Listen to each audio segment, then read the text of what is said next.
शिव का शिष्य है, और शिव का शिष्य जो होता है सीखने का स्थिति रहता है। शिव शिष्यता में आदमी गुरु नहीं है, शिव शिष्यता में शिव गुरु है। साहब भी अपने आप को साबित नहीं किया मैं गुरु हूं, लेकिन साहब गुरु थे, इसलिए कि उस साहब हरिंद्रानंद के बताए हुए राह पर हम लोग चलते हैं और चल रहे हैं। और देखिए, हम लोग मन नहीं भटकाएं, जब मन भटक जाएगा। अभी तो मैं देख रहा था कि कितना सब भजन में सब नाम है, चर्चा में कुछ भी नहीं। अब बताइए, सोच के देखा जाए, जब भजन कहां तक रहेगा, कहां ले जाएगा भजन? आपका बेला गांव से ज्यादा नहीं ले सकता है। चर्चा ही एक ऐसा चीज है कि आपका मुख्यालय पहुंचा देगा। संगत भी करें दीदी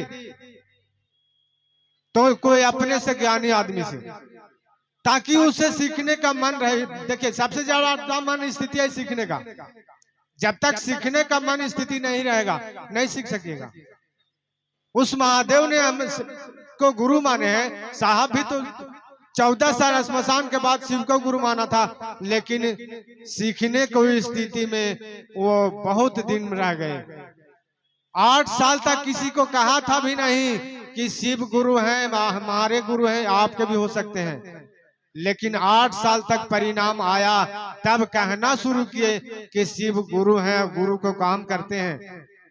बिना परिणाम के साहब नहीं कहे। धन है मेरे साहब हरिंद्रानंद जी कि इस कलयुग में हमारे आपके बीच शिव गुरु हैं, उनको गुरु स्वरूप का चर्चा या भजन या लोग तक संदेश पहुंचाने का काम किए हैं।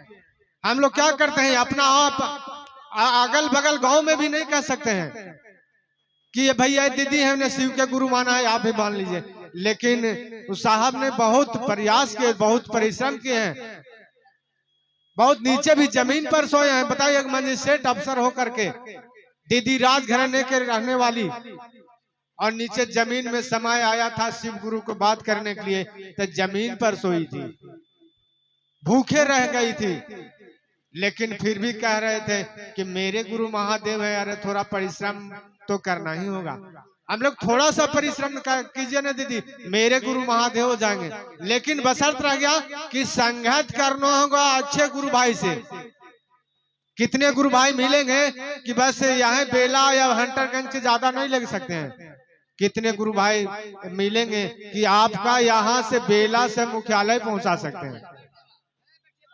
देखिए, मैं तो बहुत दिन से देख रहा हूँ।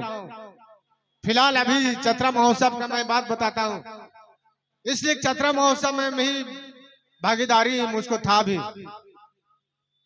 उस समय जब जरूरत पड़ा तब चलिए भैया मुख्यालय, और जब जरूरत कम पड़ गया कि नहीं अपने से काम बन जाएगा, पूछना छोड़ दिए। बताइए, उस समय नहीं कहे कि नहीं से चलिए। उस समय ऐसा भी बात नहीं है कि सामूहिक पैसा से जाना था, अपना पैसा लगा को जाना था। लेकिन कहने वाले कोई नहीं है। आजकल भ्रमित करने वाले बहुत लोग हैं कि नहीं से वहां नहीं जाइए, उसको चर्चा। अरे सबको चर्चा कोई भी करता है, गुरु को चर्चा करता है, महादेव की चर्चा करता है, सब में जाइए। इसमें टीका टिप्पणी की क्या बात है दीदी भैया? 3 सूत्र जो हम लोग को साहब बताए, 3 सूत्र पकड़ के कहने से नहीं होगा, 3 सूत्र को करना होगा। जब तक 3 सूत्र नहीं कीजिएगा आप शिव शिष्य नहीं बन सकिएगा।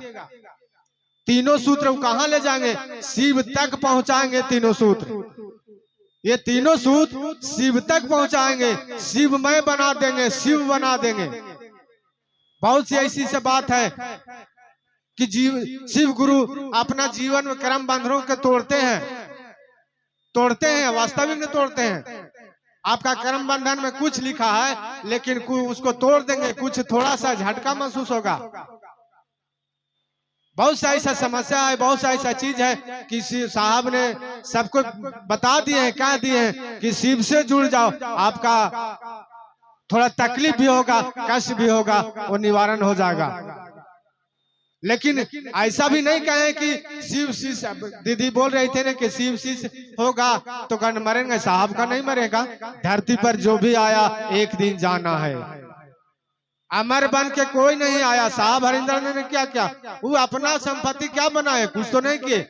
बहुत बड़े जमींदार थे, वो अफसर के बेटा थे बड़े, लेकिन वो अपना जमीन पर उसको पिताजी के बहुत पैसे थे, लेकिन कोई लालच उनका नहीं हुआ। फर्स्ट में वीडियो में ज्वाइनिंग हुआ था पलामू पाटन में, उस समय 520 रुपया वेतन था। अब बताइए 520 रुपया में सारा खर्चा चलाना है, महादेव को भी चलाना है। उनको जानते हैं उस समय पगला वीडियो का के नाम से जानते थे। अगर देख लिया कोई भिखारी तो भिखारी को देख लिया उसको पास कपड़ा नहीं है, अपना शर्ट खोल के दे देते थे। एक बार की घटना है, ऑफिस से आ रहे थे अपना क्वार्टर, कुछ दूर जंगल पड़ रहा था। साहब साधु एक बीच में बैठा था, जटा पूरा था, अपना जटा लपेट करके और बैठे हुए थे बीच रोड में। रास्ता में बैठे साहब गाड़ी अपने चलाते थे, ड्राइवर रखते भी जरूर थे लेकिन अधिकांश अपने ड्राइव करते थे। तो उसमें गाड़ी रोके तो साहब कहते हैं, बाबा यहाँ आप क्या कर रहे हैं, शिव के गुरु क्यों नहीं मान लेते? साधु ठठहा के हंसता है, ठठहा के हंसता है। बहुत बढ़िया कहा, बहुत बढ़िया कहा। उसको बाद गाड़ी बढ़ा, साधु किधर चला गया। देखिए अधिकांश जो साहब का जो घटना हुआ है शिव गुरु के बारे में साक्षात के कहे हैं, भेंट हुए हैं, तो अधिकांश हुआ है कि मेरे आपका झारखंड में हुआ है, पाटन में। बहुत सा ऐसा उनको साहब का अनुभव आया और लोग को करते गए। लेकिन चर्चा शुरुआत कहां से किए हैं? चर्चा शुरुआत किए हैं मधेपुरा से। मधेपुरा से मजिस्ट्रेट बन के गए, उस समय से चर्चा स्टार्ट किए हैं, जब महादेव ने कहा हरिंदर तुम जो करते हो से दूसरों को करने के लिए कहो। उस समय क्या थे साहब, मधेपुरा से आए थे पटना से लौट रहे थे। उसके साथ क्या कहा जाता है कि एक मजिस्ट्रेट दोस्ती था, लेट हो गया तो बेगूसराय में एक मजिस्ट्रेट थे, रोहतागी साहब उनका नाम था। मैं किसी के सुना हुआ बात नहीं बता रहा हूँ दीदी, साहब अपने किताब में जो जीवनी में लिखे हैं उस बात बता रहे हैं, हम सुने हुए नहीं कर रहे हैं। उस समय रुके थे तो 2 बजे तक साहब, आसानी आदमी सोता नहीं था, साहब के कितना देरी सोते थे, हमको लगता है 1 आध घंटा सो गए होंगे, बहुत है। लेकिन उनके प्रायश्चित हो गया था कि न सोना ही नहीं है, 1 घंटा आंख मोड़ लिए, बहुत हो गया। पढ़ाई भी करना था उस समय। 2 बजे तक चर्चा हुए, 2 बजे के बाद साहब और दोनों मजिस्ट्रेट सोए। 3 बजे वो रोहतागी साहब दुर्गा सरस्वती का बोल के पाठ करते थे। वो 3 बजे 4 बजे उठ गए, 4 बजे पाठ करने लगे जोर से आवाज के से। उस समय साहब का नींद खुल गया तब बाहर निकल के बैठ गए। वो जान गए साहब के साहब जग गए हैं, तो कहा कि बरामदा में कुर्सी निकाल दिए कि सर चाहना है आप पाठ कीजिए। उस समय अंधकार था, मतलब थोड़ा थोड़ा इंजोला होने वाला था। उस समय फुलवाड़ी के से आवाज आया, ऊपर से आदमी को नहीं था, उस समय आवाज आया कि हरिंदर तुम करते क्या हो? तब साहब कहते हैं कि मैं शिव शिष्य बनाता हूं। तब आवाज ने कहा असत्य बोलते हो, मतलब झूठ बोलते हो। तब साहब ने कहा मैं झूठ बोलने की आदत नहीं है, झूठ नहीं बोलता हूँ। अब बताइए दीदी, इतना भाई बहन बैठल है, तनी में तनी एक दिन कुछ डेली कुछ से कुछ झूठ बोलते होंगे, लेकिन साहब ने नहीं कहा कि मैं झूठ नहीं बोलता हूँ। तो उस समय फिर आवाज ने कहा करने क्यों क्या कहते हो? तब साहब समझ गए। उसी समय रोहतागी साहब चाय लेकर चलाए, साहब समझ गए, समझा दिए कि करने क्यों क्या कहते हो, तो मैं शिव का शिष्य बनाता हूँ, और लेकिन उनको भी नहीं कहता हूँ शिव का शिष्य बना। समझा दिए, तब कहना शुरू हुए। देखिए पहला महोत्सव जब, अब ये भी जानकारी की बात है कि पहला महोत्सव कहाँ किए थे? पहला महोत्सव सुपौल जिला के कोई गड़बड़ी आरी करके मसान घाट में सब देखिए महोत्सव स्टार्ट हुआ था, उधर मुर्दा जल रहा है और इधर महोत्सव हो रहा है। कुल 13 आदमी थे, वक्ता कहिए श्रोता कहिए जो भी कहिए, 13 आदमी। जब सब गुरु भाई गुरु विचार हुआ था, दीदी के विचार हुई कि शिव के गुरु उत्तर दिशा से माना गया है, तो पहला महोत्सव उत्तर ही दिशा से हो। और वहां महादेव का मंदिर था और बगल में लाश जल रहा है। अब सोच के देखिए कि वहां साहब जो भी किए हैं तो स्मशान घाट के नजदीकी से काम किए हैं, और वो ताकि थे कि स्मशान में रहते थे, मसाने से सब कुछ उनको मिला है। लेकिन हम लोग इस बात को नहीं समझते हैं। बात कहते हैं सुनील भैया हमको कहे ने कि खाली भजन गाने के लिए, चर्चा कहाँ कहे? अरे सुनील भैया क्यों ने कहे हैं, लेकिन मुख्यालय आपको क्या कहता है, साहब दीदी क्या कहता है? भजन गाना उद्देश्य नहीं है। साहब जो बताए हैं उस राह पर चलने का उद्देश्य है, और उस राह पर नहीं चलिएगा। हम लोग कहते हैं शिव गुरु के पकड़ेंगे, शिव गुरु के पकड़, कभी पकड़ाने वाले शिव गुरु हैं क्या? कभी नहीं पकड़ाने वाले हैं। जब तक साहब हरिंद्रानंद को नहीं पकड़िएगा, शिव गुरु पकड़ाने वाला कोई कभी नहीं पकड़ाएंगे।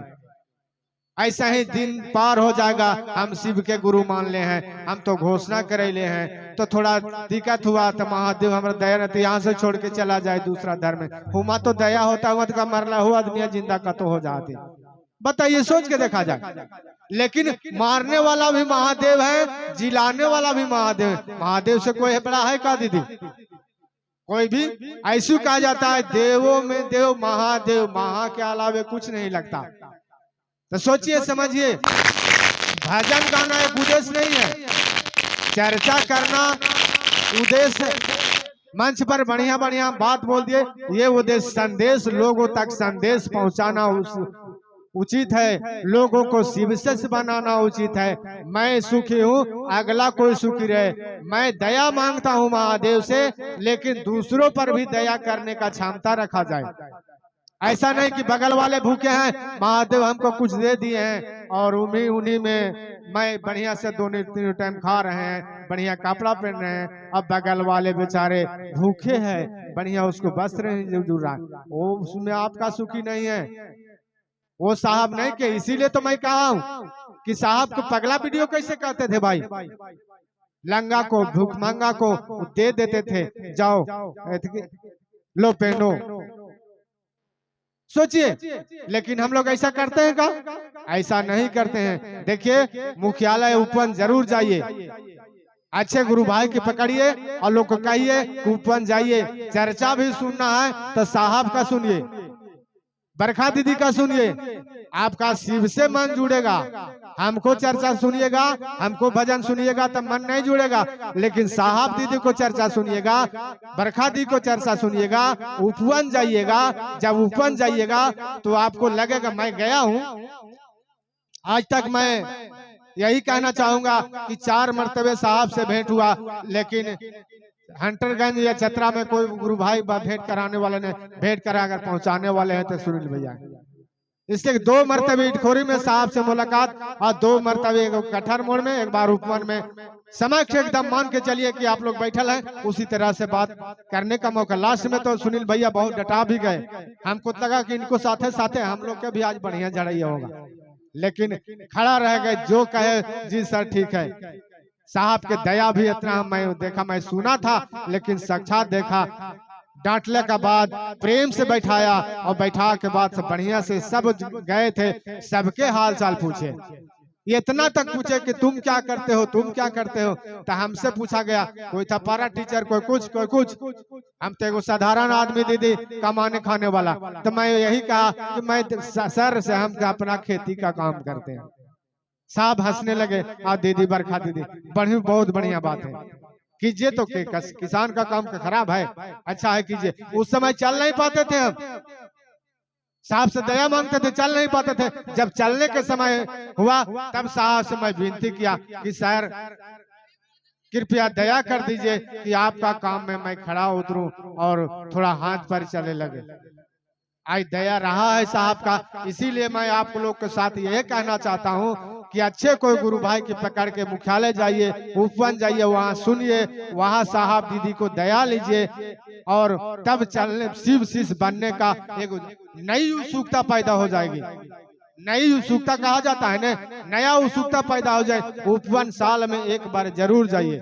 मैं विशेष क्या बोलूं, और विशेष वक्ता है कृष्ण भैया पीछे बैठल हैं। मैं यही चंद्रबानी के साथ अपने गुरु महेश्वर शिव के चरण नमन करते हुए आप सभी भाई बहन के चरण